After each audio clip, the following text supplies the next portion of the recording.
Yo, you good? We good to go? Can you hear? Yeah, check it out. 1 2 1 2 1 2. Yeah, that sound good. That's where we at. You with it? You with me? Yeah. I bet. So, yeah, like I was saying though, we about to discuss a few things as far as whether you agree with the situation, young man walking away from the scene, however, trying to get in his car, his kids in the back. We'll be talking about that. We got a real serious issue going on right now. Not an issue, but I think about a strong stance as far as the protest is the NBA players is sitting out these games tonight. I think that's really major. I want to also discuss a few things that's going on in these playoff series and what Paul George had to talk about as far as suffering from depression and anxiety issues, being inside the bubble, while they being away from their family, their kids, and things of that sort. Once again, that's mental health issues that we do suffer in the African American community also. So I'm proud of Paul George for saying that, and I'm proud for Paul George for doing this thing last night. We're going to talk about Jerry Jones with his foolishness, the NFL training camps getting going again, college football trying to fight for their seasons, man. So we're going to dig into all that. This is Mr. Relevant, a.k.a. She-Law. Fast Break Zoe, you know, he out there on the road getting to it. And I got my brother right here, you know what I'm saying, JP. You know what I'm saying, JP? Mm-hmm. You know what I'm saying? Listen to liveradio@gmail.com. Submit your music and we will play it. Each and every Wednesday night, Bitter Rivals Radio, 7 to 9. Y'all make sure y'all tune in. I'm trying to get people get the joint going. You know what I mean? That's why I'm kinda in this little zone right quick. But yeah, y'all make sure y'all go subscribe. Like, share, and subscribe. Port to Port Music Group. That's PORT. Yep. Number 2 PORT on all platforms. Number 2 everywhere. And you can also catch all of these shows on YouTube. You know, the very next day after we do them. So if you miss them, you can always go on YouTube, Bitter Rivals Radio, and y'all will be able to check out all this stuff. Every Monday, Listen Up Live Radio. Shout out to Royal Blunts too, for the sponsor. And if you want to sponsor, you can hit me up at porttoport2019@gmail.com, and I'll let you know how you can get involved in that. You know, we will advertise. You know, if you got products, if you got merch, if you got gear, hit us up. We can advertise for you. And shouts out to True Fam also, man. True Fam, yo, man. Shouts out to True Fam up in the A, still doing their thing, man. Y'all stay strong, keep pushing it. You know what I'm saying? Keep doing your thing. And also Gemini, you know what I'm saying? Savannah's on, man. You keep doing your thing, boss, man. You keep busting your moves too. And Sean Brown, Class Clown, man. Keep hitting them with that heat, big bro. That's a fact, man. So jumping right into it. Hold on. Oh, yeah. And another thing, man. Sorry about last week. I got caught up out of town. I wasn't able to make it back in. You know what I'm saying? And Fast Break was still on the road. So here we is. Doing it again, Bitter Rivals, where the truth is told, the lies unfold. We owned by nobody, so we told the real-ish right here, man. That's a fact, man. Listen up live radio at gmail.com, Port to Port Music Group, Bitter Rivals Radio. Jumping right into it. So far, so good on the playoffs and NBA, but because of the shooting of Jacob Blake, teams are protesting right now as we speak. All 4 games, the Lakers at Portland, OKC at Houston, Denver, Utah, Clippers and Dallas all decided to no, not Clippers and Dallas, Milwaukee and Orlando. Milwaukee is where it happened. It had not in Milwaukee, but Wisconsin. It happened in Wisconsin. Yeah, but I don't remember exactly. I can't remember the name of it though. It's a weird name. What city? So at the end of the day, first and foremost, I want to give my prayers out to Jacob Blake. Luckily, he alive, but unluckily, he paralyzed for that fuck shit that the police did to him. And for anybody that been sleeping under a rock, just to let you know, Jacob Blake was the man shot a couple days ago in the back while walking away from the police and trying to get into his vehicle. They followed him with the pistol out, no tasers, no tasers. No baton, they didn't no put him in wine. a headlock. They ain't do none of that shit. They literally start plugging the man, you know what I mean, as soon as he start getting in his whip, while his kids was in the back seat. 3 kids. this shit got the whole NBA. I mean, it got communities back in the uproar, especially in the wake of the George Floyd incident. And now, police. First of all, and I'm gonna jump right into it. I don't understand how that. To me, how can you not be aware? How can you not be aware? You know what I'm saying? As a police officer, how can you not be aware, especially after all the shit that happened with George Floyd? How do you not take the necessary precautions to make sure that this does not happen again? You know, that's crazy. This is America. So, and you know, with that being said, I completely understand why the teams are deciding to boycott. And not only boycott, they're actually thinking about canceling the entire season, which in my opinion, I would love to see the basketball season go on, but when it comes to this issue right here, I got to side with the players. Bro, that would be major. That would be major. That would be insane. Like, what's the name of the dude? Hughes that played with Michael Jordan. Right. And he was trying to tell Michael Jordan and Magic Johnson to boycott, I think it was the 90s, the 1990 finals with the Lakers and the Bulls. He was trying to get them to boycott the one of the games, the finals. And, of course, Mike wasn't with the, he wasn't melanated at that time. He looked at melanated, but he wasn't acting melanated. Right. So with that being said, for one, okay, let's take it back to the situation at hand, because there's so much right here to unpack. Now here it is. You have a young man with 3, not 1, not 2, 3 kids in an automobile, and y'all fired that many shots into the car. We know bullets don't have no names. They ricochet, they go any which way. They could bounce. Any one of them kids could have got hit, for one. So that shows you the lack of responsibility and the respect for human life. Right. When you shoot into an automobile like that many times with 3 babies in there. Okay, let's stop there. We can also bring it back into where, how does you have so many murderers and mass shooters, if they do not suicide themselves, they're getting arrested? Like the young man in Carolina went to church, blew everybody away, and got a Happy Meal on his way to jail. Like, how does that happen? But here it is, this young man, he got on the tank top and gym shorts, as you can see. He goes and he grabs his keys. Excuse me, he's getting ready to enter his car, and you instantly start to firing. So when does a police officer, because I thought we had our day in court, when does the police officer becomes the judge, jury, and executioner? You get what I'm saying? Right. Like, there was all of that all in one, at one time, collectively. Right. Like right there, within an instance, they decided, okay, you're resisting. Okay, we're gonna charge you with resisting. Now your sentence is 8 bullets to your back. What I don't understand is that where's the taser? Why don't you even give them a taser? Y'all not even using the taser. And the taser is supposed to be sitting right down the hip, not too far from the firearm. So obviously y'all skipping the taser. Your hand is so used to going for the firearm, because you gotta unbutton your they gotta unbutton the firearm. It's skipping the taser and it's going straight to the pistol. So that means your intent is to do deadly harm to this young man. You got a whole wand, a baton or something on your hip. Crack him in the leg if you feel like, hey sir, you a threat. When does it come to the point where I need to put 7 to 8 bullets in your back? And one more thing, I'm gonna say this too, because I was talking with an officer down in Jacksonville, you know who he is, and I was told that it's in their law books. Now, I'm paraphrasing here. It's in their law books that they can literally stop and harass you. Like when remember we were standing in the crawl? Yeah. Okay, we was in the crawl. I was walking from the bottom store to the house with a can of beer. It was closed. 2 white police officers pulled up and stopped me right off the rip. Oh, hey, I see you got an open container. Coming to harass me. All I do is I take the can of beer and I point it at their face. They look real stupid and they pull off. So I asked the officer, I said, why can we be stopped for no reason? The officer said that in high places where there's high violence or high crime or things of that sort, they can actually operate like that. Like, it's in the law books, they can actually operate like that.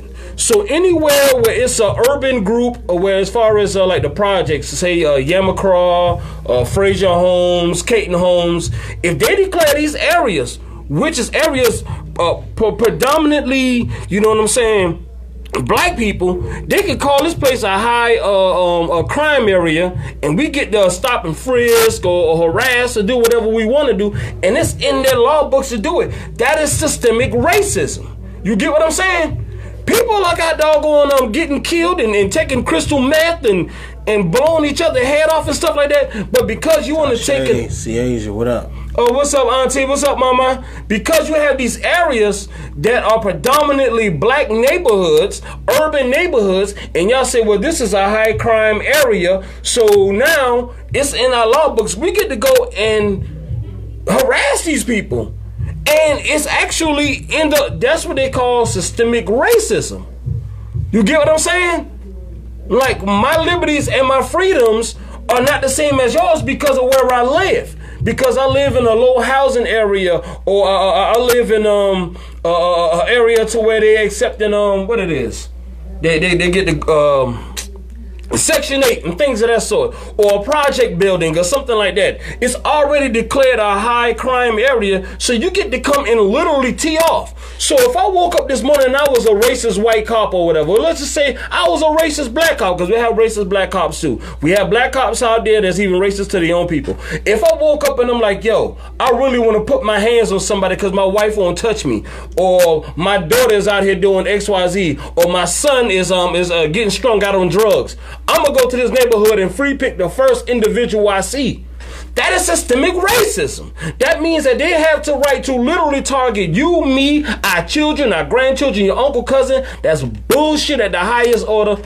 Bro, get at him, because I'm about to get emotional. Well, nah, I'm not gonna get on. I'm not gonna go that deep into it. But what I will say is that going back to sports, if these players boycott the entire rest of the playoffs, realest shit ever. This shit is gonna fuck up some pockets. You know what I mean? Believe that. This shit is gonna fuck up some. I mean, it ain't gonna break none of these billionaires, but it's damn sure gonna fuck up the revenues and all the money, the TV deals that done been made. This shit is gonna get real, and I think that this is one of the best ways to combat that shit. Cause now you fucking with them billionaires' pockets. You know what I mean? And they gonna do, whether they like it or not, they gonna do whatever it possibly takes to get these players back going and rolling so that they can make their money. And I feel like if that's the case, then they should use that to their entire advantage. You know what I'm saying? So, I like it. I'm sorry to but this is what people don't understand. P, how does these... Leslie, what up? Joe! Leslie. Now listen, how do you think these stadiums get built? They sit down and they deal with the lawmakers. Right. They deal with the mayors. They deal with the city councilmen. They deal with governors. That is how these stadiums and these arenas get built in these cities. So that means the same NFL owners or NBA owners or whomever, they sit down and they grease the palms and they rub shoulders with actual politicians. Right. That's where politics meet sports. So at the end of the day, what these players are saying, when you sit down with that with this mayor or this governor and you want this arena and you want certain taxes levied and all this stuff right here so we can get this arena built, you can be sitting there talking to them about, hey, we got a problem. We need to get some laws changed. We need to get legislation moving. So the players are trying to show the owners, y'all got more power than y'all portray. Mm-hmm. Y'all basically try to say is that, oh, we just strictly businessmen. Nah, you motherfucker, you're not. Mm-hmm. Let's keep it 100. Y'all out here sitting down at the breakfast table with these guys. Y'all slide them envelopes. These owners know what they're doing. They slide envelopes. They giving them private jets. They sending them and their family on vacations. So y'all can actually get something shaken. Now, do I want to see the season stop? No. But do I respect and love the fact that these boys say, hey, man, we ain't shutting up and dribble, and I ain't your boy. Right. And the best thing to do is demand shit right now, because right now the players and the people have all the leverage. Got him in the chokehold. You know what I'm saying? So I mean, if we come back, we gonna have to sit down with the owners and we gonna have to get some shit popping. You know what I mean? Because this ain't what it is. Although I do hope that the season come back, and I'm gonna jump into that in a second on a lighter note. You know what I'm saying? But before we do, why the fuck it's gotta be lighter though? No, I'm talking about. Bro, we hurt. Fuck that, it ain't gotta be lighter. I'm saying, like, I get what you're saying, bros, but no, man, the gloves is off. Fuck it. Yeah, but I'm talking about. Well, anyway, shout out to Jacob Blake, man. I hope he have a speedy recovery. I hope that this paralyzation ain't nothing that's permanent. Right. Hopefully he can come up out of it. And not just that though, bros, too. You gotta understand, them 3 kids seen this. We gotta understand, we don't know the psyche or the damage that did to these 3 babies going forward. There may be depression, PTSD, or whatever that comes from them seeing their father getting. And you gotta understand, think about it. As a child, a firecracker is loud. How you think gunshots sound? You feel what I'm saying? Mm-hmm. Now, adults, we get used to the sound of a gun. These are little kids, little black boys. Bang, bang, bang, bang, bang, bang, bang, bang, bang, bang, bang, bang. What you think that does to their mental? So it's not just him suffering, those babies are suffering also. Right. And guess what? The officers that did that, they're on paid leave. They're on paid leave. They're probably somewhere in Cabo with their family. But go ahead, bros, man. That's crazy. I'm just getting too emotional with that, bro. Okay, well, on a lighter note, so that we could get into some of this basketball, in the event that the season will, let's start off with the Lakers, right? Mm-hmm. If the season does go on, whether it does or not, fuck it, I'm all with the players. But if it does go on, do you think after seeing what they did or what they doing to Portland now, do you think that they got a better chance of making it to the finals? Well, for one, LA was always a better team. LA was just underachieving. Mm-hmm. Portland was overachieving. And I ain't gonna lie, I am a little disappointed, and I'm not in Dame Lillard. The brother's giving his max. So Skip Bias and that other fool. Uncle Shay is my guy. I'm talking about that fool on that channel with the E in the beginning of it. My thing is like this right here. They're sunning these guys. Like they're set. Look. Hassan Whiteside is 7 foot tall. You get what I'm saying? Nurkic is 6'11", 300 pounds. And how do you let and listen? He is an all-world talent. I give you that. The unibrow Anthony Davis is a talent. But this boy here, this young man here was an ex-point guard who grew into his height and automatically said, I don't want to play center. I don't want to play the 5. Please don't make me play the 5. And he is chomping them. On the 5.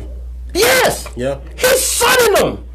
That is, when I watch him, just like, if you don't act like a damn man. Look, the Lord only allowed me to be 5'10".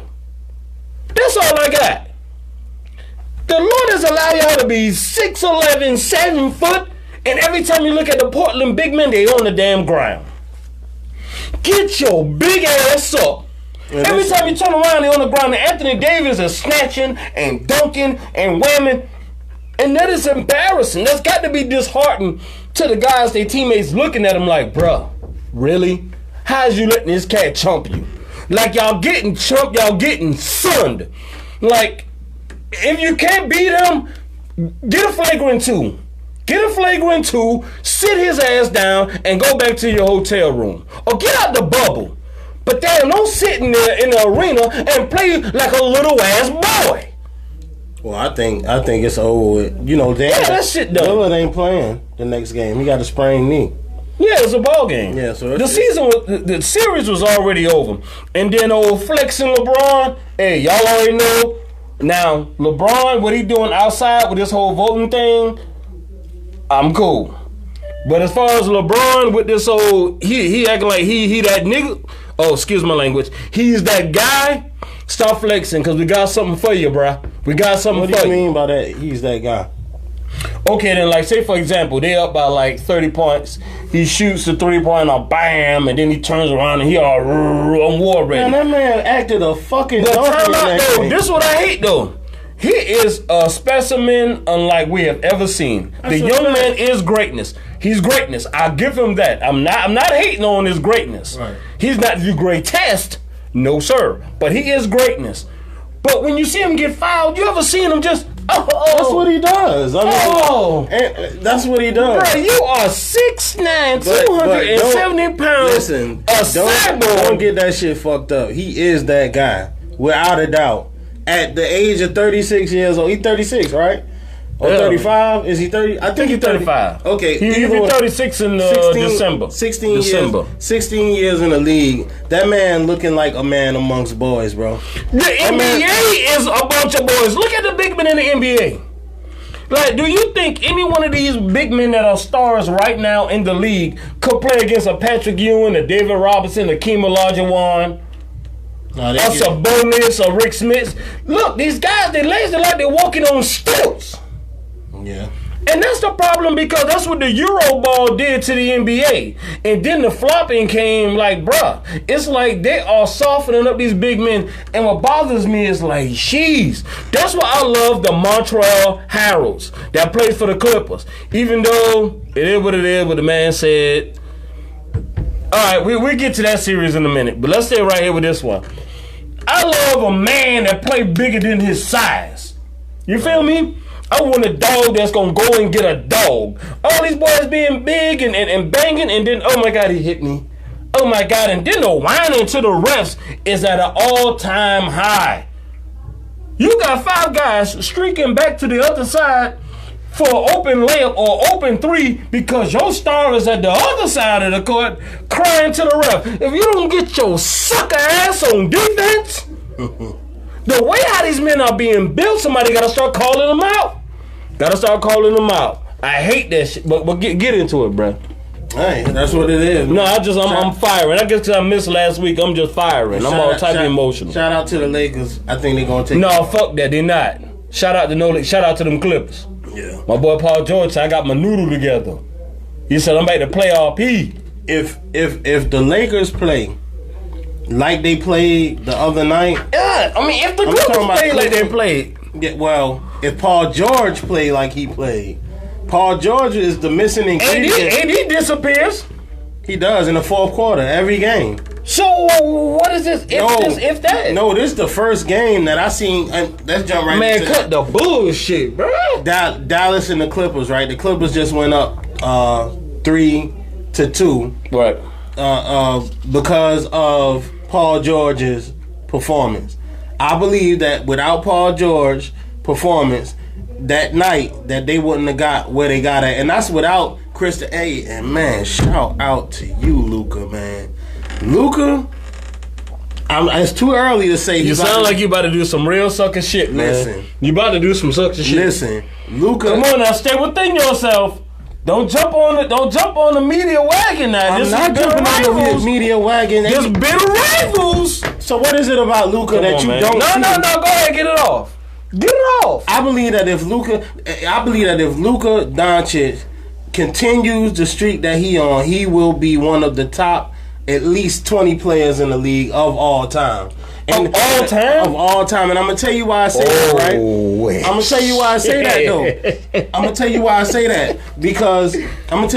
that. Because, you know, I was listening to, That's right, stop listening to the idiot. No, It's I'm talking making you about an idiot. I'm talking about stats. You know what I mean? When you look at all of the great players and the beginnings that they had, like where they started and how they Who gives a fuck? listen. Penny Hardaway started hot. So what is it about Luka that you what? In what way is this game fucked up? Like this man is amazing all around. The man has 17 rebounds. That's something that we ain't even talking about. We ain't talking about, you know, the 13 assists, 40, what it was, 43 points? 43 points, 17 assists, 17 blocks and 13 assists. What the fuck? Dude, you need to stop it. The man averaged 31 points a game in the playoffs, bro. In a bubble. The man hit the greatest shot that we seen in a bubble yet. You know what I mean? The man been playing lights out since he got in the league. What has he not done? He brought his team to the playoffs. Horrible. He literally taking Dirk's place. You a company man. So you don't think that in 10 years he won't be one of the great? Not 10 years. When his career is all said and done, top 20? I think so. Do you remember who came to this league? Listen, that man, and he got that level of talent. Peanut butter, man. Stop that shit. Man, listen, this man played. He was sweet. He was 16. He was 16 playing with grown ass men. And from what I hear, I don't know this to be a fact, but they say the league he played in is like the second best to the NBA. You know, I don't know if that's true or not, so don't quote me on that. But he been playing with them since he been 16, dominating. He come in the league off top, dominating. You know what I mean? Like, what is it? His trajectory is it's too early to say. Okay, you're right. It might be too early to say he'll be top 20, but his trajectory, he's definitely trending in that. All direction. that shit falling out your face right now is foolishness. That's fucking foolishness, dude. You know what happens though, and then guess what though? You know what? It's about to sound crazy what I'm about to say, but let me have this though. And please, I hope I don't lose nobody out there. Whenever we get a great non-melanated basketball player, I knew you was gonna go with that. We instantly, like I'm gonna tell you this right here. You remember Linsanity in New York? Remember Linsanity? Yeah, I already knew that was an anomaly, and I didn't think that way. That man clearly has the talent. Yo, all right. I'll meet you there. I'll meet you there. Name one. Listen, look, I'm with you on that. Luka Doncic is balling. That's without a shadow of a doubt. I'll give you that. He is balling. The boy got skills, but let's not. What they're trying to call him the next Larry Bird. He missed. You know, Larry Bird was like a career like 90, 91 free throw shooter, right? That boy missed like 5 a game. Now maybe he's still young. He'll grow into it. Let's not act like he can shoot like Larry Bird. Only thing him and Larry Bird have in common is that they're both non-melanin. They're both Caucasian. Let's stop doing these comparisons because he is a non-melanated man. He's Caucasian. I can't remember exactly where he's from. So but he can ball. He can ball. No, not just ball. When you just using your eye test, that kid is a transcendent talent. He is. Like it's I won't go that far. But he balled though. The man is. I'm talking about. Listen, he's a beast. I'll give you that. He's a beast. I don't see I'm talking about. But dude, you talking like he's the next. And first of all, look how his body's built. He's already heavy at a young age. I'm talking about how he's playing. If he stays healthy and he continues to trend in the right direction, now those is questions that we don't know. If Penny Hardaway stayed healthy, that's a fact. If Chase McGrady stayed healthy, but they were transcendent talents and they still made it in the Hall of Fame. I don't think Penny made it. You think is Penny in? I don't know. I know T Mac did. And research. Research is out on COVID right now. We ain't got our research. Y'all might as well come in because ain't no basketball games. Ain't shit happening. Y'all might as well join this conversation right now. And you know what, man? I want to talk. I do remember something I want to talk about. Just to switch gears real quick, and we gonna jump right back on the basketball. Serena Williams, right? I've been watching her play. Last night. I was watching her play tennis. I don't know if she was hurt, if she was tired, and the reason I'm bringing that up because me and Ed once had a conversation in here about our top 5 athletes of all time, and Serena Williams was in that category. I had her right out, like number 6 or 7. She was right, but she was in that category. But when I've been watching her play, she been looking defeated. I don't know if you've been paying attention to tennis and stuff like that, but I watch anything sport related because I'm so ain't shit really happening. So at the end of the day, I think she getting old, man. This is right. That's what I'm saying, though. Like, the word is father time. So we only connect that with men because of the word father. But father time doesn't see sex. Mm-hmm. He comes from male and female. Now the thing about it is that Serena Williams can't be as dominant through all these tournaments. Like, her days of playing all these tournaments is out.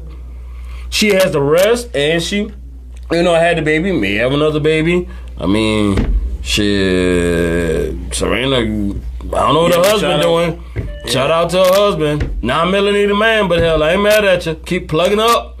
But keep plugging up. Keep plugging up. Fill up that big guy. So anyway, at the end of the day, I believe that she just still doesn't have it, because it's hard to be a mother and train relentlessly the way she trained with her getting up in age. Serena's the same age as us. I think she's like my age. Like 38, 37, something like that. Yeah, we right around that. We right around the same age. So anyway, the point was, what I'm saying is that her physical dominance is all she can use. Her tracking the ball back and forth, her working it from corner to corner. That's exactly out. What happened. She don't have the stamina, because you got to understand, these girls is professionals at like 16, 17, 18. You get what I'm saying? Like, it's hard for her to track the ball with these young girls who's darting like little ninjas. I'm talking about like ninja. Y'all see that movie Ninja Assassin? These little fucking young girls on that tennis court is moving like that. Shout out Lil Coco, man. Lil Coco, I fuck with Lil Coco. Lil Coco 15 and running shit. That's what I'm saying. And these young girls are half her age. You get what I'm saying? And half her size. Yeah, but the thing about it is, when you start to lose your athleticism, your agility is no longer the same. So, okay, basically, this is how girls play Serena. If I survive her serve, if I can get her serve off me, I'm just going to run her. That's what they did. You get what I'm saying? That's the thing about it. Survive her serve, because she still has her power. Even with boxers, your power is the last thing that leaves you. So she still have her power, but her agility is a totally different ball game, man. Yeah, that's a fact. And when I watched it, that's exactly what they did. She dominated the first set. But this last two, you could tell the last set was 6-7, and then the girl straight killed the set 7-1, 6-1. Yeah, because basically all she's gonna do is pin the corner. Yeah, they kept popping them in corners and making her run back and forth. And that shit, she had them caught, so like her leg had them locked up on her. Shout out Serena though, the big dog, one of my favorite athletes ever. When you walking around with that much meat hanging off your back door, that takes a whole lot of water. Just like if you got a big built boxer, it takes a lot of a fighter, MMA fighter. When you big and you swole, you have to take in more water to feed the muscles. And Serena got muscles. Need a lot of water. Yes. All right. Anyway, back. A lot of Gatorade. Anyway, back to the NFL. I just wanted to shout that out before I had forgot about it later on, man. Shout out Serena, one of my favorite athletes. Even though I know you're getting old, I hope you bounce back, do your thing, man. Hold it down. But yeah, so the conversation about Luka, we had that already. So the Denver Utah is going insane, bro. I haven't watched one single Denver Utah game. Bro, you are missing greatness. You literally watching, like, okay, then let me tell you this right. I don't know if you remember, like, okay, I'm going to bring it even closer. To some of y'all, you know what I'm saying? Because I know a lot of you millennials, y'all, like, thumbs up to you. You remember the playoff series with Allen Iverson and Vince Carter? Mm-hmm. Remember that? Mm-hmm. They just went blow for blow. Dominique Wilkins, Larry Bird. Went blow for blow, or you can even say Paul Pierce or LeBron James. Blow for blow. What's going on with Denver and Utah? Now you got to understand. Now this is I think the second year in a row, second or third year in a row they done met in the playoffs. So they already have a personal rivalry building within their organizations, and what they are displaying, bruh. And look, Damian Lillard has been greatness in the bubble.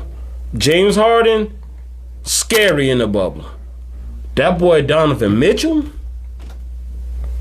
Yeah, he kicked it in the second gear, man. It's not even just that. Listen, what was scary is he's shooting the three so well and he's so explosive. He's a small two guard. Mm-hmm. Donovan Mitchell is only like 6'1", 6'2", and that's why they call him the Spider-Man, bruh. When he is hitting that three, he is freaking frightening. And the kid Murray, you get what I'm saying, for Denver? Right. He got such a sweet stroke. I mean, he has like a Peja Stojakovic type jump shot. What I mean is that when it leaves his hand, it's a good chance it's going in. And these guys are, I think, Donovan Mitchell had 57 first game. Reese, what up? Yo, what's good, Reese? He had like 57 first game, and I think Murray outscored him second game with like 42 to his 30. All I know is these young men are putting up numbers of epic proportions, bruh. They are literally taking a bubble. Like, see, everybody's adjusting to the bubble differently. You feel what I'm saying? When you're a guy and you used to live on a certain lifestyle and having certain type of freedoms, the bubble, for lack of a better word, because we do have young black men locked up, all men locked up. But to guys who are used to being weighted on hand and foot, the bubble is Tartarus. You know what I'm saying? It's like a chain gang to these guys. Now, you got some guys who are straight dogs. They in the bubble, they don't see nothing but that damn trophy. And Murray and Donovan Mitchell, they're coming to take their pound of flesh on their way out of there if they don't even try to win the title themselves. They taking their pound. They gonna take the pound. They're gonna take their pound of flesh. Listen, whoever see any one of these, whatever one of these teams win this series, whoever got to see one of these guys here, they coming. They coming for their offering. The plate is being passed around. Yeah, I mean, I feel you, but I think it's a good game because it's two decent teams about on the same level that's playing each other, and it make for a good series. But I don't see either one of them teams moving forward and beating anybody except for maybe shit. My question is, why not? Maybe Dallas. Why not? Houston, maybe because I don't know how long Westbrook out. You know what I'm saying? But they say he can come back next game. Yeah, but I don't see them. I mean, I think it's a dope series, but I just don't see them. Bruh, I think it's all irrelevant if they don't make a run past the next round. Then what they doing right now, this greatness, nobody gonna give a fuck about this series. You know what I'm saying? Nobody gonna talk about this series. You know why people gonna give a fuck about this series? Because it's a series in the bubble. This is a series. This bubble is a playoff run like we've never seen before. That's a fact. Everything is letting you think about it. The games got boycotted. You trying to tell me this will not come up again in the next 20 to 15 years? Let's be honest. This is unprecedented. This is something we have never seen before in our life. Yeah, but I don't think that like this series is gonna go down in 20 years, even in the bubble. It's something that they're gonna say. You know, you gotta remember that Memphis and Utah series. That's because the team's not sexy. That's all. Yeah. Let's keep that shit a buck. But I mean, I can't say that to be honest because I haven't even watched. Bro, they are legendary. I haven't even watched what's going on. I got them all right here. All right. Eddie Ruffin, Swivel Gang, Maurice Pratt.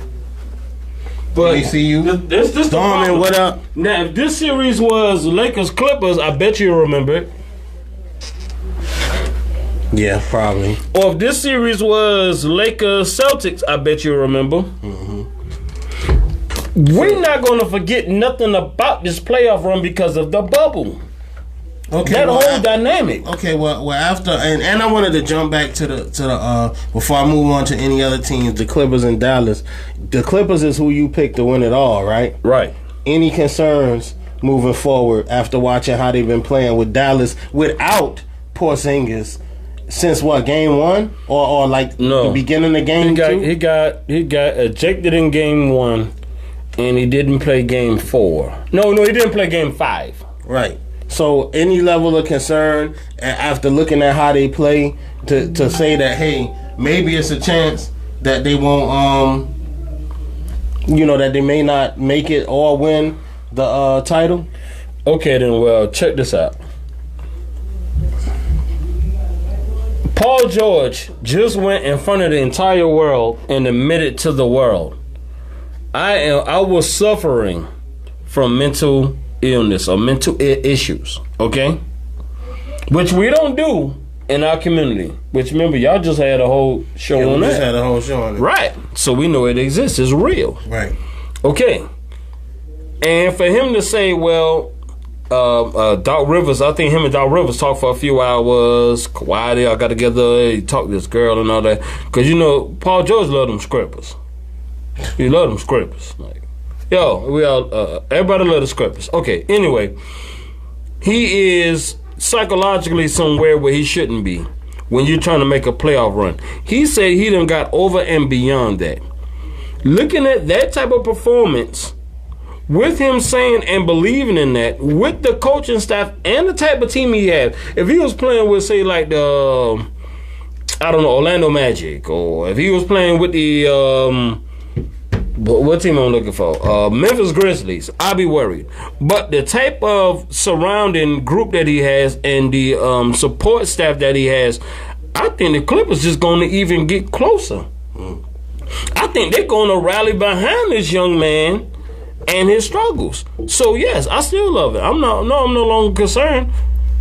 No, okay. Not at all. Well, other series. I was. You got the Milwaukee Orlando series, which Milwaukee was going to. Yeah, that's a wrap.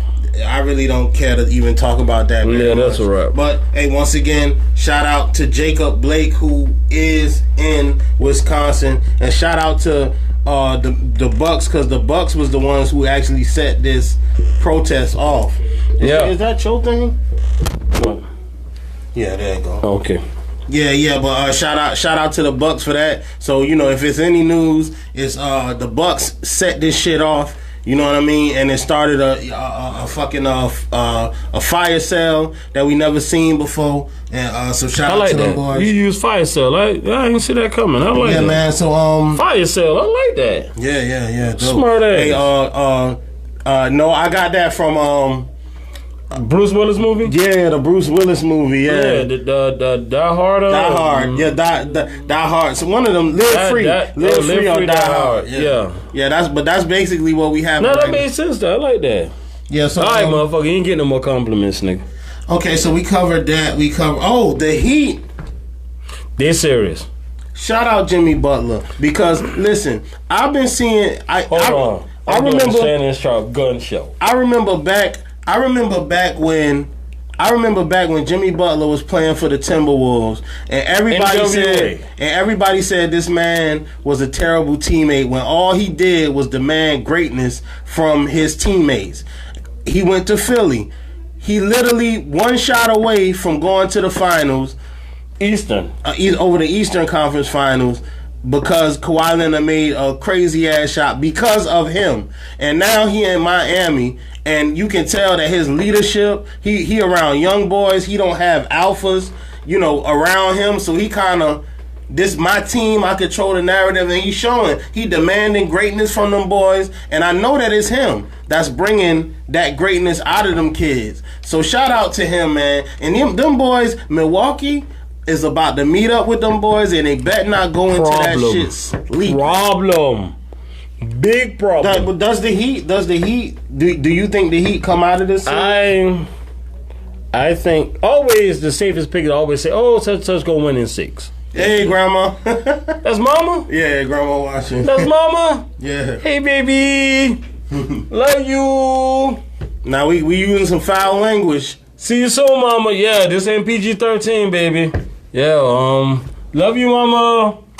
All right, now, back to the basics. They got dogs. They got dogs and they got shooting. Did I hit the thing again? No, you good. Oh. But anyway, they got dogs and they got some boys that can shoot. And the thing about Jimmy Butler, let me tell you like this right here. Jimmy Butler is not only just a guy you want to play basketball with. If I'm going into Island Breeze tonight, I want Jimmy Butler with me.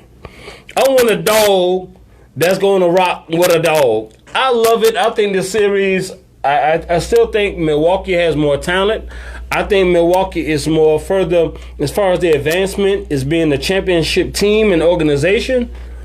But, bruh, this is going to be a series to watch. Yeah, I believe This is that. going to be a series to watch He because, gonna fight. He ain't Bruh. going down without a fight. bruh, you talking about some technicals. Oh, man. Yeah, and Get your whistle wet. And you gotta watch him because he a master at getting in his opponent's head. I seen that. You see what he did to Chris Paul, right? Yeah, not just Chris Paul. The kid who was guarding him on the Pacers with the braids. You talking about T.J. Warren. Yeah. Oh man, T.J. Warren a good fucking player though. Like I mean, he not a superstar yet, but he a pretty good player, and he got all in his head the entire series, man. You gotta understand, man. We can both own a pit, but every pit don't bite the same.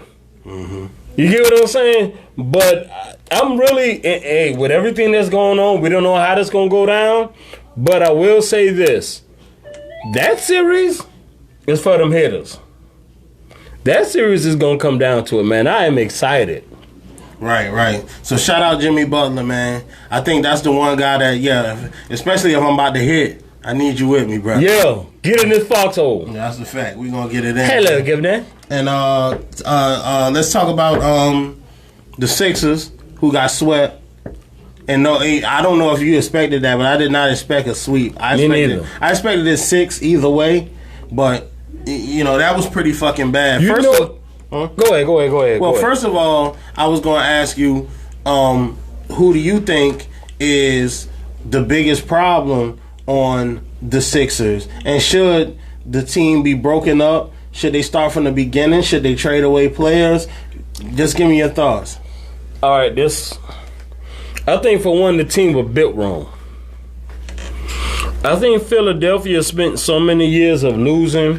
They spent so many years, what is called a process. Mm-hmm. Okay, so when they got these two little young stars, Ben Simmons and Joel Embiid, world, here we come.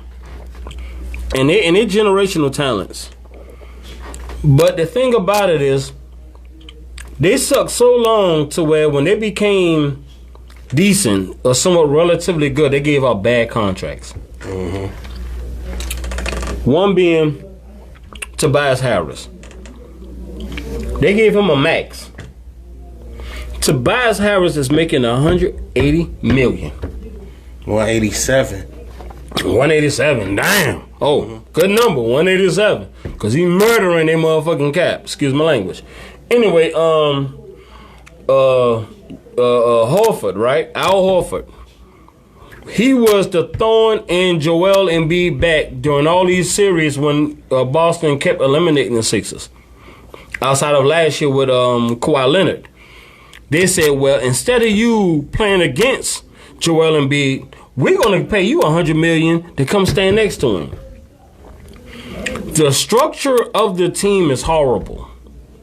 And the thing about it is that those that's in charge did not look at the team and said, you know what? What his name is? Ben Simmons. We're going to take the ball out of your hands. Because you can't shoot and you refuse to shoot. Jimmy Butler, we all in with you. What I would have done if it was me, I would have told Jimmy, I'm about to sell you the whole ranch. I'm about to give you a blank check. And I'd have sent Ben Simmons packing. Now, with that being said, you have no Jimmy Butler. I think Joel Embiid is the man to go. Yeah. He's always in horrible shape. He's a great talent. But if you look at him, he sags in. He can't play on the perimeter. He's always overweight. You see what I'm saying? He's a pampered superstar. And this is what I hate about the NBA today. Guys are becoming stars before they put in any fucking work. Did we talk about that? Yeah, we talk about that all the time. And then we about to talk about it right now. Wifey, what up? We about to talk about that right now. What I hate is the NBA, the marketing machine it is, because that's how they get their TV deals. They put these guys on pedestals, and what happened is, and that happens in the NFL also, they get in love with a celebrity, but they don't want to fall in love with greatness. You get what I'm saying? Right. For anything I had disagreed with Kobe about, if it was the snitching or whatever the fuck, the man was greatness. Like, he was sick mentally on being great. Right. Kobe was, that's why it's called Mamba mentality. Like, he was dead ass. I think Carmelo stayed the night over his house. He woke Carmelo up like 3, 4 in the morning. Bloop, bloop. Oh, you in the guest house? Come on and meet me in the gym. He was sick with being great. These guys are sick with being a celebrity and don't give a damn about being great. Instead of understanding your basketball skills and you being on the basketball court is what makes you great. Right. Fuck you trying to be a celebrity.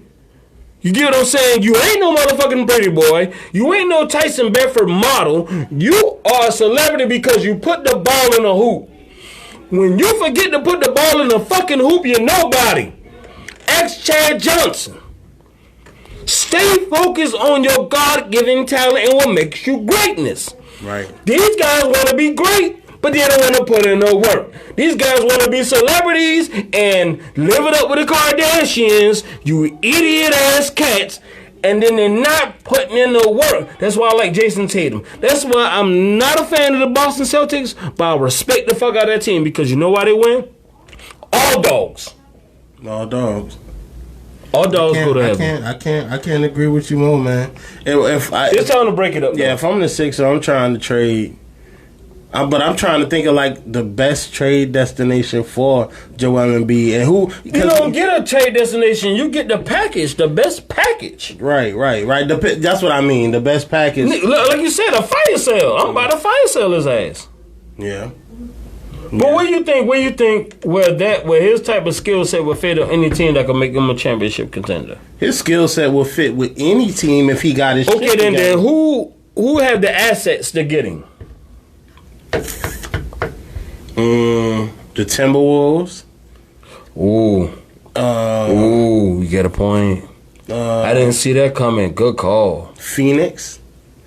Nah, they got Ayton down there. They were Ayton. Sacramento. I can see that. I'm trying to think. Memphis don't have the. Not Memphis. Is it Memphis? Yeah. I don't think. But I don't think they got the assets though. They got the picks. He would go great with Memphis. Yeah, he would go great with Memphis, but I don't think they have the clout. What pick did Memphis end up getting? I don't know in the draft, but anyway, I don't see them having the assets to actually pick him up. But with that being said, at the end of the day, bruh, the T-Wolves got the assets, but I don't know if that's a good fit for him. What, him and the two-headed monster? What, him and Cat? Yeah, but he needs he needs somebody around him, and a lot of, just like you said, them players feel that's why in the Timberwolves did not like Jimmy Butler, because Jimmy Butler was the type of person that demanded the greatness from you. That's exactly why he especially needed Jimmy Butler on that team with him. That team would not be what it is right now. They would not have gotten. They're still in the playoffs right now. No, they would have been a better seed. Mm-hmm. That's a fact, man. Anyway, shout out to the Sixers. Y'all coach gonna get fired. No, they already fired him. They fired him? Yeah. They fired him, and the Pacers coach is gone. Remember, that's bullshit. Because they know the Pacers was not going to be as strong as they're supposed to be when Sabonis went down. Like, and that's bullshit. Oladipo really just still kind of coming back from injury. You know what I'm saying? Fact. So, yeah, anyway, shout out to them, man. Moving on. You said Jerry Jones BS again with protest anthem. Elaborate. All right, basically, Jerry Jones with the Cowgirls for key team.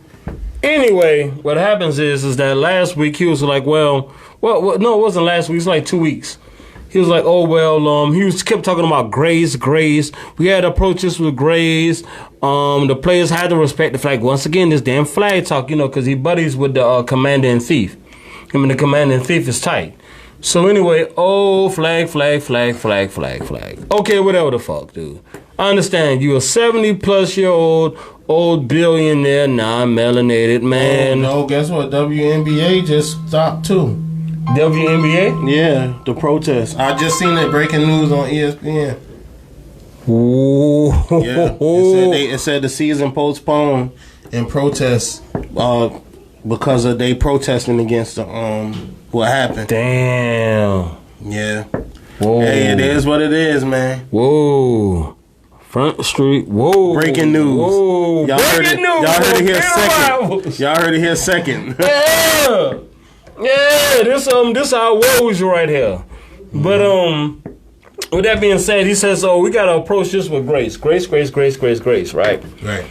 Now, he says that he don't want the fans to judge the players if they decide to kneel, just like he want the. Again, he playing both sides of the fence. He really talking out both sides of his mouth. All right. Now today, all of a sudden, he says in his radio show today or yesterday, he is going to have the players, if you're going to kneel before the anthem. You feel what I'm saying? My fault, I'm a businessman. My phone be going through. You're going to kneel before the anthem, but then when the anthem plays, you didn't stand up and all that old. Anyway, this is why I love hating on you cowgirls. Because your owner, plantation owner, and let me say this again, owner, for you cowboys, he's letting y'all know you still a boy. Okay? So with all this old freedom of speech, freedom of protest, he taking all that shit from y'all because you was a boy. So the star on my helmet, well, guess what? There ought to be a star up your ass. He's letting you know you's a boy. And you will honor me. You will go by what it is I say, because I am your own earth. So when you get the rest of these guys, these ex-cowgirls that come to you, I don't even want to call out their name, Jerry this, Jerry that. Let me tell you what he doing down in Big Texas. Letting them know. And I mean, I ain't going to call none of their players out. You feel me? I want to see what they going to do. I want to give them the opportunity to either stand up or lay down like a boy. Cowboys. He's treating them like boys. Boy, you going to do what I say. And to me, to him, I wish no death upon him, but hey, he's almost 80. Sad thing about it is that his son is taking over the team right after him. So what you think that mentality is going to happen? You think Stephen Jones is going to sit there and say, well, I'm going to let the players kneel, I'm going to let the players be expressive.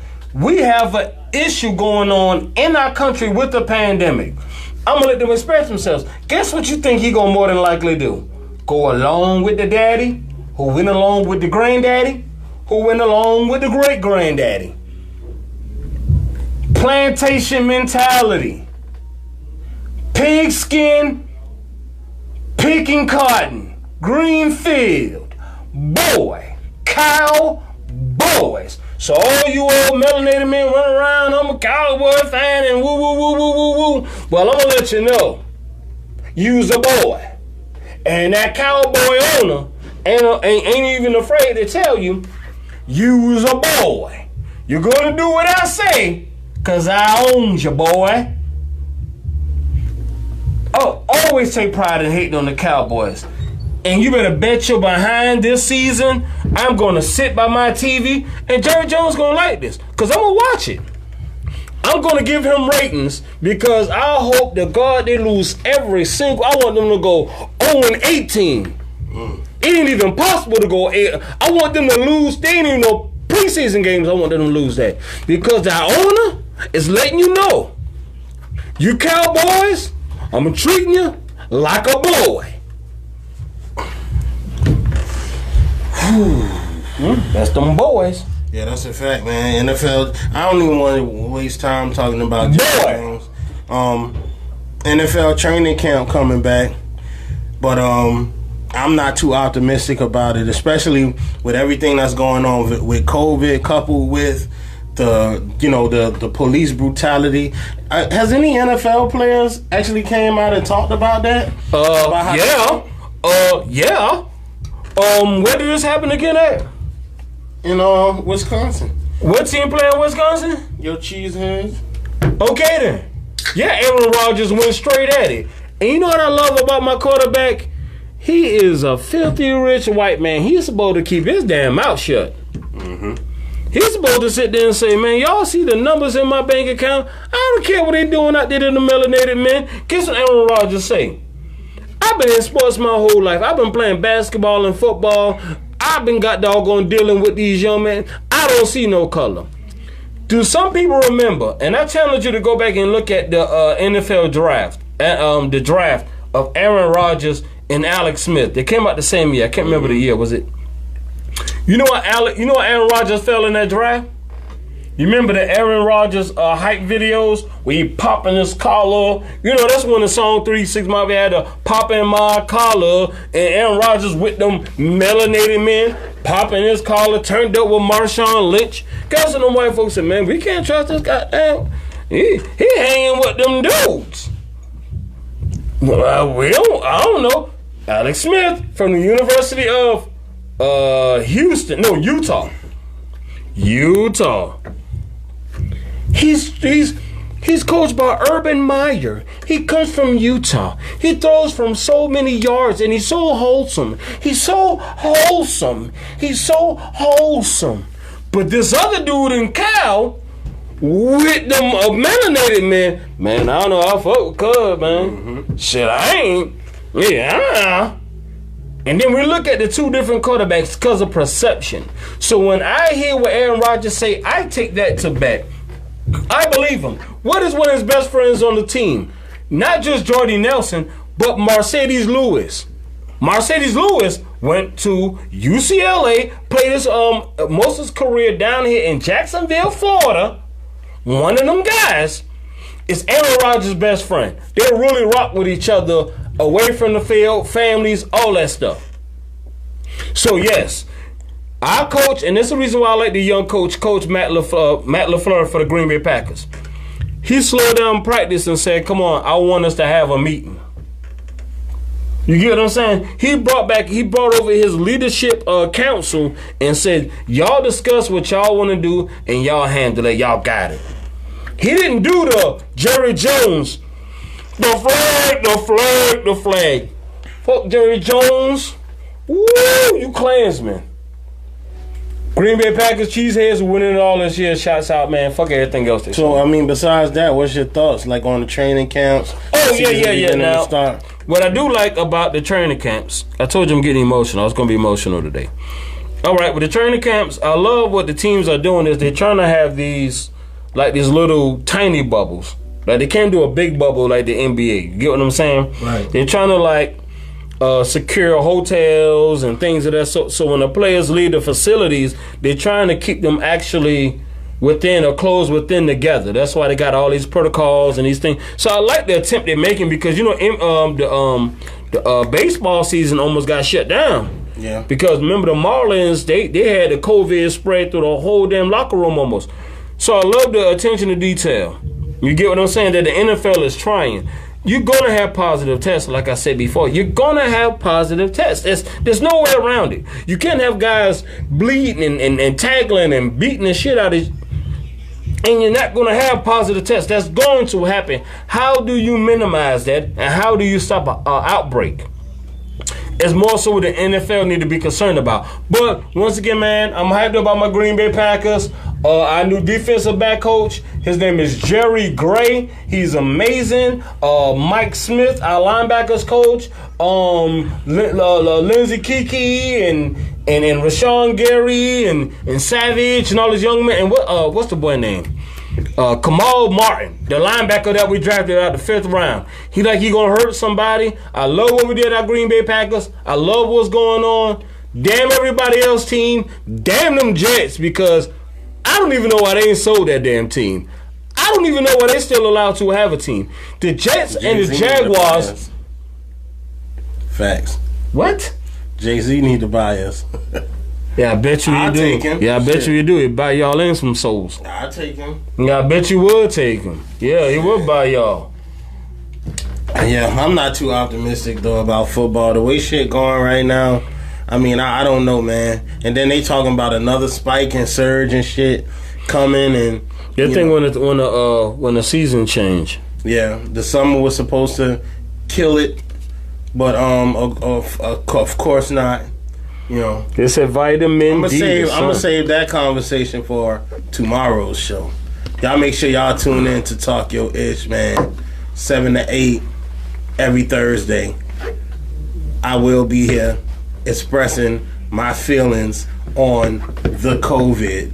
You know what I'm saying? Well, why you gotta do it like that, bro? Yeah, people are really dying. Like I think I'm not saying people. I think the death rate in Florida done went up to like what 10,000 or some shit. Yeah, that's what the fucking folks telling me. Anyway, I'll talk about that tomorrow. You know what I mean? I don't live fuck mainstream media. That's And why we thought here. I was a comparison. I was a conspiracy theorist. Well, okay, and I'm gonna just say this, and I'll leave it at this, right? I'm not. Listen, I got the eyeball test. I'm out here. I got family in Jersey who I talk to regularly because I like to check on them and see how they doing. People don't even know what the fuck they hiding from, what they running from. You know, I get it that people are passing away. You know what I'm saying? But it's like, and I know that it's real. Don't get it twisted. It's invincible. But it's like, you know, I got a lot of fucking thoughts and expressions on that, but I'm not going to use this platform to do it. Y'all, we'll talk about that tomorrow. So if y'all want to get into that conversation, tune in to Talk Your Ish Thursday, which is tomorrow at 7 o'clock, and I'm about to rant about this shit, and I know that I'm going to rub some shoulders the wrong way, but I don't give a Are you fuck. buying this whole Tom Brady resurgence? He got his arm back, all this bullshit down in Tampa. Nah. With Gronk and his arm strength is like he's back in his Mike 30s. Evans is going to have the worst year he's had as a receiver this year. I don't believe that. How? He can't. His skill set is different. Like if he was the type of wide receiver that was counting on timing, route running, deep balls or something like that. Like say if he was Odell Beckham, maybe. But Mike Evans is like 6'4", 6'5". So even with Tom Brady having a spaghetti noodle, he got like, if he chuck it, he's still gonna out jump. He got like times 5, but you would give him like that Brandon Marshall, Dez Bryant 1-on-1 type, right? You know, 50-50 so he's ball gonna type win guy. he's gonna win his 50-50s. He's gonna beat his guy 1-on-1. Like his catch radius is insane. Like Tom Brady can have a spaghetti noodle. If he just get it in his area, he's going to more than likely beat his guy unless he's double. So what team? What team? I don't know if we talked about this, but what team do you think is going to come out of that division? If not Brady and them guys. What team been dominating it? The Saints. The Saints always dominate, but that So don't mean. my point is that I mean. So I'm supposed to go against it for the sake of going against it? Nah. Now, I ain't gonna lie, Tampa has a loaded roster. I just think the Saints have better coaches. They have better camaraderie. They've been running the same offense together for fucking how many The years? Falcons have too. Really? I'm just saying, like they got They're Julio and nothing. You believe in their defense? I like the kid Ridley. No, they defense. They're not really it's slick. I like the kid Ridley. They did just get Todd Gurley if he got something in the tank. You know what I mean? Bruh, when the knees start leaving a running back, that's even worse than a basketball player. That's worse than a basketball player. Like for real. Oh man, well, I'm going with the short. I'm going with the Saints, man. Sean Payton and Drew Brees, you can't go against them. Yeah. And think about it. This is Tom Brady's first year in the new system. He's learning all new terminology, different plays, different route sets, all this stuff right here. And y'all think because this first year in the new guy, that he's just gonna throw for a gazillion yards? Yeah, I'm with you. And maybe Tampa Bay might start recording people signals and sidelines. Yeah. That'll help them. Yeah. Well, big shout out to And we played in week 4 or 5. the football training camps. But hey, I think that at the end of the day, I want to see sports. But whatever happens. You know, sometimes you got to stand for something or fall for anything. Black Lives Matter, man. Shout out to all those guys who contemplating, you know, ending the season and boycotting games for the night, hitting them where it hurt in the pocket. You know what I'm saying? Hopefully that'll bring forth some kind of substantial change. Bro, With that, we are living in the town. We are living in the time where this is some stuff I'd have never thought we'd see. It sucks We start a sports podcast as soon as. But hey, you can imagine how our ancestors felt. Right. If shit like this, because what we seeing is unprecedented, but you got to think about how long this type of shit been going on. It's just that we in the age with technology and phones and shit. Police used to pick motherfuckers in the 80s when we was born. Police would pick niggas up, beat the shit out of them, drop them off on the creek. No, not even just in the creek. They would beat the shit out of them, drop them off in a rival's neighborhood. Yeah. Like, they would beat the shit out of them and drop you off on the wrong side of town. Go to the police station and say officer such and such beat me, and nobody was gonna give a fuck. Police brutality been happening, but the reason why people more woke to it now is because of camera phones and technology and all that other shit. P, do you remember where the police department started from?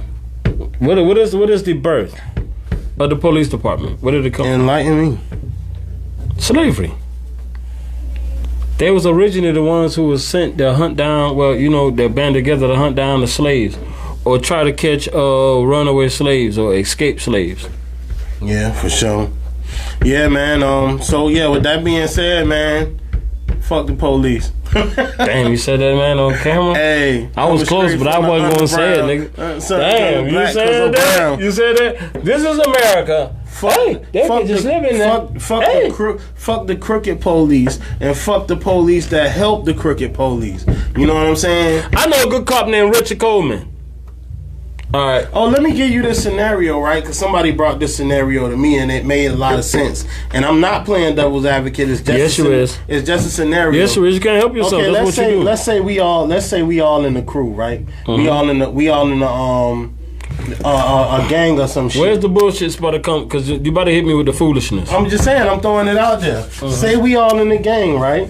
And we all got a code of ethics. We got a code of ethics amongst us to where if anything happened, we not supposed to snitch or tell on each other, but we supposed to check the situation amongst ourselves. Right. So you go out and you shoot somebody who wasn't supposed to be shot, who was clearly innocent, but you might have thought that they was somebody else. When you come back, as I'm trying to figure out, because the police have this particular code that they go by where they protect each other. The blue wall. Right. So, and gangs, but I'm saying gangs got it too, where they protect each other when they do wrong But shit. see, there's a difference though now, P. There's a difference because, all right, the difference is that we can, we can have... Fuck the police. That's right, Jig. Jig said, fuck the police. Fact. This the difference in between the two, right? What you have is right here. Okay, say you have a gang or a group that's trying to protect the neighborhood. Then you have the police officers, right? Right. If I shoot Little Measy or whatever, Roscoe, whatever name we want to throw out there, I have to sit there with $1 million bond and find property to try to get out of jail to fight my case. Right. Now, and a police officer does it. They get paid leave. They take their children to Cabo. Then oh Lord, what is called who protects the police? It's the union, okay, the police union, right? Right. Like they then have an unlimited amount of money and resources to then protect that one guilty ass officer. Say for example, if I'm not mistaken, the young lady Amber Geiger, who goes in the dude house and blows in the biz, got arrested, solar, both them John. Right. Right. You know how much her defense team was? If I researched it right, $3 million. That's a fact. $3 million. So if I'm a police officer and I allegedly accidentally mows down this man in front of his wife, kids, children, kill him unarmed, I'm getting me a OJ Dream Team. Now, let me just find a name out here. Big Jacob has got to get a court-appointed attorney who's probably going to show up to the courthouse filled up with liquor, don't understand his case, ain't looked at his case, and he got to go to trial with that. No, a court-appointed done already worked out a deal with the DA. Oh, yeah, they probably had lunch and all. The court-appointed attorney job is to try to get you to cop out to the shit. He not going to try to make you, you know what I'm saying, do all that shit. But hey, man, it is what it is. Well, it's not what it's not. It is not what it is. You know what I'm saying? What it is like a company, what man. it is that, you know, stand for something or fall for anything. Shout out to the NBA for doing that and always being kind of in the front line. Oh yeah, and the WNBA. We just found out. And the WNBA for being on the front lines of this type of shit. And I don't blame any. As much as I love and want this sports shit to continue, our lives and our livelihood is what matters more than anything. So shout out to those guys. With that being said, we got one more thing we need to cover. And it's, of course, our top 5. We getting into linebackers tonight. Top 5 linebackers from 92 until 2005. I don't know if I can even tell you that. I'm gonna just tell you my top 5 linebackers. Okay, so we got there's no particular order. Of course, Ray Lewis. Coon Lewis. Either way, still one of the best. Because he spoke against Colin Kaepernick and our country still burning. But one of the best ever. You can't Coon deny Lewis. that. You can't deny that. Yeah, on the football field is greatness. Coon Lewis. Shouts out to all the rest of them coons that was out there talking against Colin Kaepernick. Coon Shaq. Coon Lil Wayne. What's his name? Coon Snoop Dogg. What's the guy's name?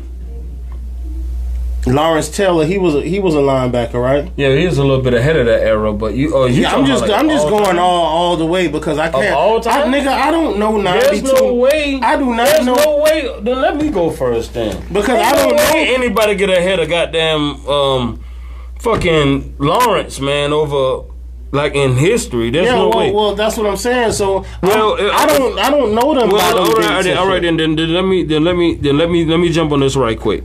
92 to 2005. Number 1, I would have Ray Lewis, which you was right about that. Coon Lewis.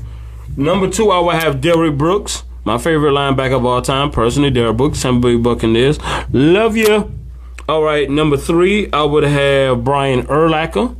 Number 4, I would have Junior Seau, God rest his soul. Mm-hmm. And out of the rest of that, number 5 will be Zach Thomas. And remember the great linebacker from the Miami Dolphins. That young man was a beast.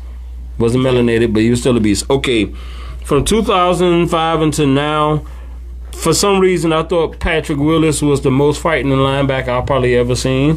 Mm-hmm. So I got Patrick Willis. I got Wagner for the Seattle Seahawks. He's still playing. Wagner is greatness. Yeah. Goodness.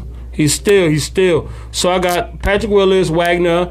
I have Luke Kuechly, who just retired.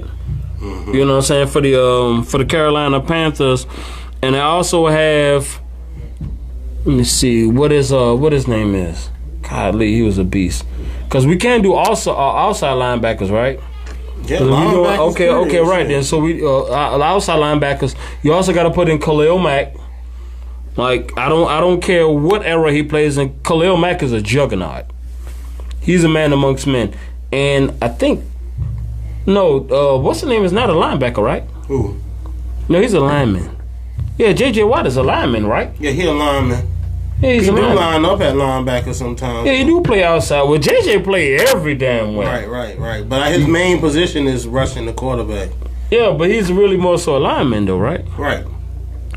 Okay, then, well, all right, with that being said, my fifth and final linebacker for this generation right here, I would have to go with, let me see. And help me out. Oh, yeah, and Keith Brooken is an underrated linebacker, too, man. Y'all Atlanta fans out there, shouts out to y'all. Oh, and I like, I want to say Navarro Bowman, but he got injured too early. But I'm going to leave it at that right there. What's the Mosley, C.J. Mosley. Yeah, he a beast. Yeah, he a beast too. See, C.J. Mosley a beast. Hey, guess what? I'm just gonna agree with you. He come from Alabama. Yeah, I'm just gonna go with you because I can't come off the top of the head with all the linebackers that I don't study them guys enough like that to know unless I'm playing with them in fantasy football too. Yeah. Oh yeah, shout out, hey, Bitter Rivals, the fantasy league. We starting back this year. I so wish that we could do this live, and have our draft live. But unfortunately, we should have our draft here. Yeah, but I don't know who all can show up. But if we need to reach out to Chris and if we can get Chris, we need to do the draft right here, man. If we can get Chris in here, we'll jump on the. And I think I'm a 3-time champ. No, you're a 2-time champ. No, man, I think I'm up 3. We got the stats right here, bro. I think I'm up 3. We got the stats. No, bro, I'm up 3. I'm about to show you. No, they see, y'all not counting the time where we won when the league just began, when it was just 4 of us. He got it from 2007 on to right now. Bro, hey, man, give me my other title. I'm a 3-time champ. I never won. 3-time champ. I got that, what name is the WWE? See? 3-time. There you go right there. Oh, no, that's not it. I'm a 3-time. Oh, right here. Here you go. I'm a 3-time, bro. 2007, Steve. 8, Steve. 9, Matt. 10, Chris. 11, you. But I don't think I joined until like around 2012. I won one of them. Hold on, come on. Let me see. I won one of them seasons before that. But anyway, with that being said, Bitter Rivals, where the truth is told and the lies unfold, man. Y'all make sure y'all tune in each and every Wednesday at 7 o'clock, and we gonna give y'all the butt naked truth. Hey, that man ain't goddamn type my name wrong. I'm supposed to be in here 3 different places, man. Chris, tighten up, man. Shouts out to Fast Break Zone, man. Bros be back in the building, man. Thank y'all for rocking with us, all our day ones, my family. Love y'all, my family down in Jacksonville, my people, man. Y'all rock with us. Y'all see it, bro. Y'all see it. Yeah.